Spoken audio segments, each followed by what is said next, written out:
এখনকার প্রজন্মের খুব সহজে হাল ছেড়ে দেয়। একটা অদ্ভুত ব্যাপার দেখি, সহজে হাল ছেড়ে দেয়।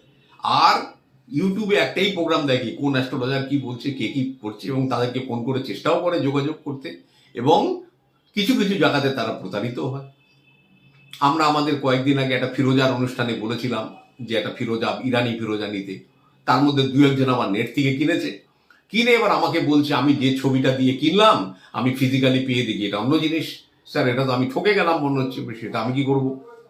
আমাদের কাছে যেটা আসে, কেন গতকালই আমি একটা ফিরোজা আমি একটা হাতে রিসিভ করেছিলাম, আমি রিটার্ন করে দিয়েছি। আমি ওটা যাওয়ার কথা কানাডা, সেটা চেক করব, আমাদের অ্যাঙ্গেল থেকে চেক করব, করার পরে যদি অ্যাকসেপ্টেবল হয় তবে এটা নেব। মানুষে কি করছে, ওই তো ওখানে একটু কম দেখতে পাচ্ছে, এবার একটা ফিজিক্যালি একটা পিকচার দেখালো, সেটা দেখে ওটা অ্যাট্রাক্ট হলো, করে যখন কিনলো গিয়ে দেখছে একটা অন্য জিনিস। এই জায়গাটায় মানুষ কিন্তু প্রবলেমে পড়ে যাচ্ছে।